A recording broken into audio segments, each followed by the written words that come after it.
Dans un exercice de planification stratégique de portefeuille immobilier, quand vous venez nous voir chez Beatimo Service Conseil, ce qu'on fait en gros, c'est qu'on part de tous vos actifs, vos dettes, puis votre valeur nette là, en date d'aujourd'hui. Là, on parle d'un portefeuille immobilier, donc par exemple, vous pouvez avoir 10 immeubles là, de A, B, C, D, E, F, G, là, puis jusqu'à la 10e lettre de l'alphabet. Puis là, après ça, on va regarder le point de départ de chacun de ces actifs-là. Okay? C'est quoi sa valeur aujourd'hui? C'est quoi les dettes qui sont adossées à ça?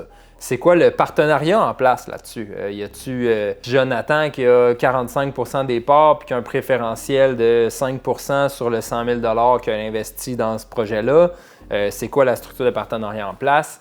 Puis là, après ça, pour chacun de ces immeubles-là, on va avoir toutes ces données de départ-là. Puis on va projeter sur les 5 prochaines années, 10 prochaines années, même notre modèle va jusqu'à 10 ans, mais on focus souvent juste sur les 5 premières années. C'est quoi la croissance à tout niveau, OK? Puis là, j'ai parlé de différents partenariats, ça veut dire que notre planification qu'on fait pour vous inclut vraiment la vue de chacun des partenaires. Donc, Jonathan, si c'est votre beau-frère, après un exercice de planification stratégique chez nous, vous pourriez lui amener ses chiffres à lui aussi de son point de vue.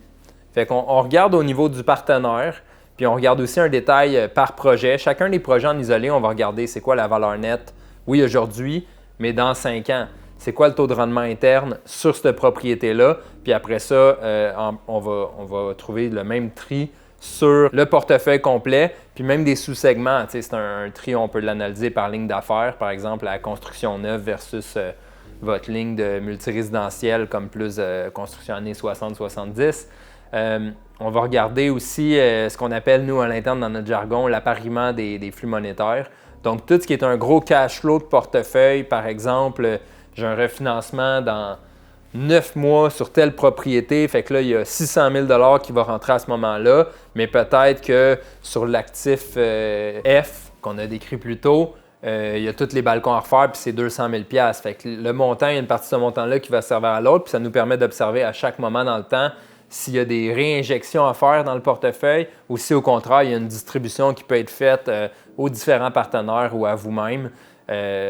Après ça, on regarde justement le taux de liquidité versus croissance. Le portefeuille, y a-t-il un taux de portefeuille de 25 %, mais le cash on cash là-dessus, il est juste de 2 %, fait que vous êtes en forte croissance, moins de liquidité.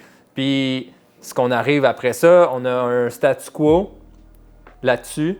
Okay? C'est quoi en date d'aujourd'hui avec des hypothèses standards ce qui arrive. Puis là, après ça, on va inclure des différents scénarios autant pour gérer votre risque que pour voir des pistes d'optimisation sur le portefeuille. Puis en gros, de A à Z, c'est pas mal ça qu'on fait pour une planification stratégique chez nous. Puis le but, bien, comme d'habitude, c'est de vous aider à maximiser l'efficience d'un portefeuille puis d'atteindre vos objectifs le plus rapidement possible tout en respectant votre profil d'investisseur.